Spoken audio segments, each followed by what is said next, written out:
Indirect speech में हम exclamatory sentence देख रहे थे। एक्सक्लेमेटरी सेंटेंस दो प्रकार के हुए थे, हमने कहा एक पीछे नाउन हो, पीछे हेल्पिंग वर्ब हो, दो प्रकार के तो वो हुए। एक अगर कोई मीनिंग के साथ एक्सक्लेमेटरी साइन आया हो तो वो भी एक्सक्लेमेटरी कहलाएंगे। जैसे ही said O God I have lost my purse, मैंने अपना पर्स खो दिया। तो ये ओ गॉड के साथ गौर करो आप, इसके साथ चिन्ह आ रहा है, ओ है, केवल ओ है। तो वहाँ पर ये चिन्ह आए तो ये वाक्य तो एक्सक्लेमेटरी होगा, पीछे चिन्ह एक्सक्लेमेटरी नहीं आएगा। जिस मीनिंग के साथ एक्सक्लेमेटरी आ गया वो एक्सक्लेमेटरी वाक्य कहलाएगा। पहली बात ये ध्यान रखनी है। एल्स है, हु है, ओ है, ओ है, ये जो शब्द हैं जिनके साथ एक्सक्लेमेटरी साइन आएगा तो वो वाक्य एक्सक्लेमेटरी वाक्य ही कहलाएंगे। विशेष बात यही ध्यान रखनी है। ये वाक्य कौन से वाक्य कहलाएंगे? एक्सक्लेमेटरी वाक्य।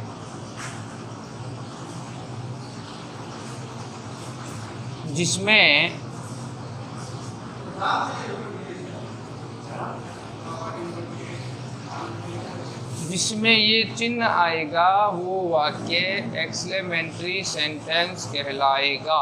पहली बात। दूसरी बात, ये चिन्ह आ गया तो इससे खुशी हो रही है या दुख हो रहा है, ये वाक्य पढ़ लो। I have lost my purse, मैंने अपना पर्स खो दिया, तो उसका मतलब उसको क्या हो रहा है? दुख हो रहा है। हमने पढ़ा था ना, जॉय है, सोरो है, सरप्राइज है, इनमें ध्यान रखना है। तो यहाँ पर उसको दुख हो रहा है तो आप क्या कहोगे? ही एक्सक्लेम्ड विथ के साथ किसका प्रयोग करना है? दुख हो रहा है तो सोरो लगाना है। कल भी मैंने कहा था ये लाइन आपको याद ही रखनी है, दैट तक। केवल सैड के स्थान पर अपने को एक्सक्लेम्ड विथ सोरो दैट लगाना है। फिर बोल रहा हूँ, पहले पहचान की एक्सक्लेमेटरी है या नहीं है। एक्सक्लेमेटरी अगर है तो वहाँ पर अपने को क्या करना है? एक्सक्लेम्ड विथ सोरो दैट लगा दिया। आगे बात समझ में नहीं आई? उसके बाद इसका कोई काम नहीं है, ये केवल पहचानने के लिए होता है। वाक्य यहाँ से शुरू हो रहा है, यहाँ पर सब्जेक्ट है, उसमें हम ये काम कर रहे थे जिसमें पीछे एक्सक्लेमेटरी हो वो पीछे से आगे ले जाते। इसमें ऐसी बात नहीं है, ये केवल ये पहचान करने के लिए। उसके बाद वाक्य वैसा ही है जैसे हम साधारण वाक्य कर रहे थे। आई पहले स्थान से बदलेगा कि नहीं बदलेगा? ही से बदलेगा। तो हम कहेंगे आई, माई, मी, ही, हिज, हिम। आई के सामने कौन आ गया? ही आ गया। कौन आ गया? ही आ गया। इसलिए यहाँ पर क्या लिख दिया? ये लिख दिया। है वाला है क्या? हैज है वो हेड पे बदलना है। लॉस्ट का लॉस्ट आ गया। फिर माई आया, माई भी आई की तरह पहले स्थान से ही बदलते हैं। पहले माई आ गया ना, आई जैसे बदला वैसे माई बदलना है। माई को भी ही से बदलना है तो वहाँ पर क्या है? हीज है क्या? लॉस्ट हीज आ गया। फिर क्या आ गया? पर्स आ गया। फिर क्या आ गया? पर्स आ गया। तो he exclaimed with sorrow that.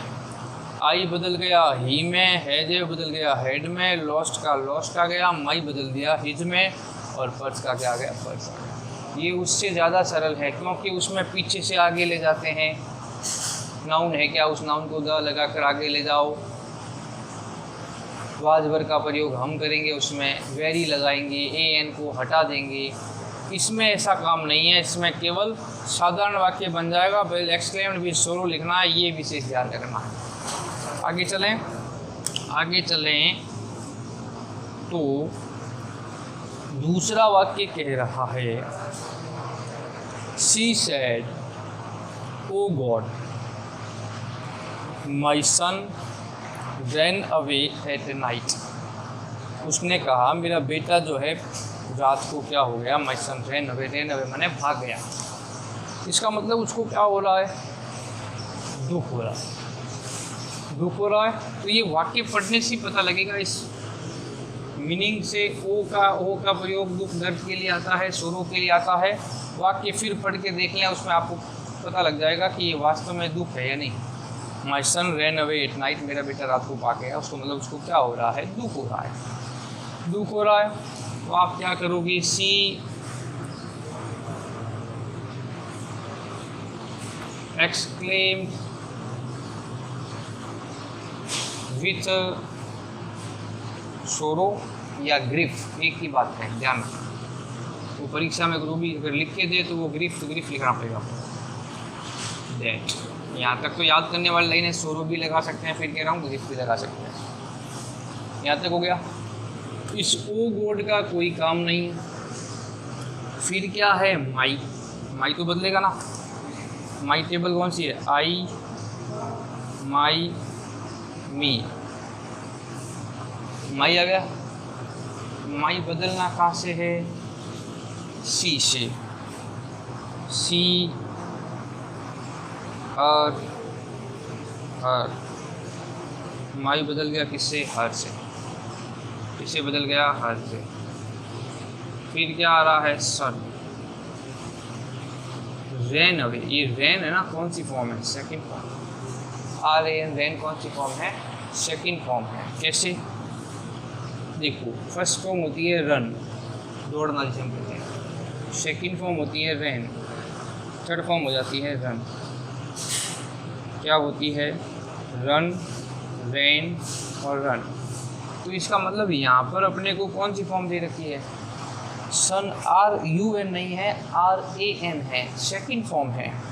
और अपना नियम क्या कहता है, नियम क्या कहता है कि वर्ब की सेकंड फॉर्म हो तो किस में बदल देंगे। नियम कहता है वर्ब की सेकंड फॉर्म हो तो हैड प्लस वर्ब की थर्ड फॉर्म में बदलेंगे। सेकंड फॉर्म हो तो हैड प्लस वर्ब की थर्ड फॉर्म में बदलेंगे। तो ये पहचान आपको करनी पड़ेगी।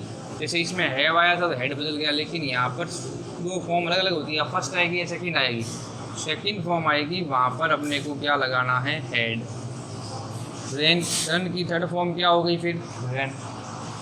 फिर क्या आ गया, अवे। फिर एट नाइट आ गया। आगे बात समझ में, इसमें भी कोई विशेष कुछ नहीं है। ओ गॉड लिखा है, वाक्य ऐसा लग रहा है, दर्द दुख हो रहा है तो एक्सक्लेम्ड विद ग्रीफ दैट लगा दिया। उसके बाद माई बदल दिया सी से, तो क्या आ गया, हर आ गया। टेबल बनाएंगे तो हर आ गया। सन का सन आ गया, सेकंड फॉर्म है तो हेड प्लस थर्ड फॉर्म लगा दी। देखो हेड प्लस वर्ब की कौन सी फॉर्म लगा दी हमने, थर्ड फॉर्म लगा दी, हेड प्लस। बाकी उतारना, कुछ नहीं करना। आगे देखें, they said else over leader is dead.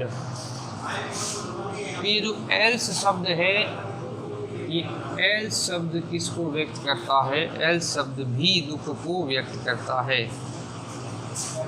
Else शब्द भी किसको व्यक्त करता है, दुख को व्यक्त करता है। तो ये said else over leader is dead, हमारा नेता क्या हो गया है, मर गया है। तो नेता मर गया, इसका मतलब दुख हो रहा है। एल्स शब्द किस, एल्स है, ओ है, ओ है, ये तीनों ही किसको व्यक्त कर रहे हैं, दुख को व्यक्त कर रहे हैं, दुख को व्यक्त कर रहे हैं। तो हम क्या लिखेंगे फिर, they exclaimed with, they exclaimed with लगाकर क्या लिख दो, सोरो और दैट। क्या लिखा, they exclaimed with sorrow that, यहाँ तक लिख गया। अब यहाँ क्या आ रहा है, ओवर आ रहा है। आई की टेबल पहले स्थान से बदली थी, वी ओवर अस वो भी पहले स्थान से बदलनी है। बहुत कम आया था अपना वी का प्रयोग, वी ओवर, फिर क्या होता है, अस, वी का आ गया। बदलना पहले स्थान किससे है, दे से बदलना है। क्या दे से बदलना है, तो दे, फिर देयर, देम, क्या गया, दे, दियर, देम, वी ओवर अस। तो वी के सामने दे है, ओवर के सामने क्या आ रहा है, देयर आ रहा है। क्या आ रहा है, देयर आ रहा है। THEIR, देयर आ रहा है। ध्यान रख लेना, आई जैसे आई फर्स्ट पर्सन है, वैसे वी भी कौन सा पर्सन है, फर्स्ट पर्सन है। फर्स्ट पर्सन को सब्जेक्ट यानी पहले स्थान से बदलना है, तो पहले स्थान में दे था, फिर देर हो गया, फिर देम हो गया। इसलिए हमने ओवर को किस में बदल दिया, देर में बदल गया। फिर क्या लिखा है, लीडर, LEADER, लीडर। फिर क्या आ रहा है, इच। बाकी नियम वही है, इज आर एम वाला, बाकी नियम वही लागू हो रहा है। इज आर एम किस में बदल देंगे, वाज वर्ब में बदल देंगे। क्या, लीडर वाज। डेड का क्या आ गया, डेड आ गया। तो इसका सेंटेंस क्या बन गया, दे exclaimed with sorrow that there leader was dead. उनका नेता क्या हो गया था, मर गया था। तो इस प्रकार हमने एक्सक्लेमेटरी सेंटेंस को किया, जिसमें पीछे एक्सक्लेमेटरी साइन ना हो, पीछे से नाउन को उठाने का या हेल्पिंग वर्ब को देखकर वर्ब से बनाने का वो वाक्य ना हो, जिसमें एक्सक्लेमेटरी एक शब्द के साथ आया हो, जैसे एल्स आ गया, ओ आ गया, ओ आ गया। तब उसको कैसे बदलना है, पीछे वाला वाक्य बदलने में एकदम सरल है। बस पहचान करनी है कि एक्सक्लेम्ड विथ सोरो लगाना है, ग्रीफ है या जॉय है या सरप्राइज है, उसको देखना है। बाकी ये इस तरह के वाक्य आसानी से आप क्या कर सकते हो, बना सकते हो। धन्यवाद।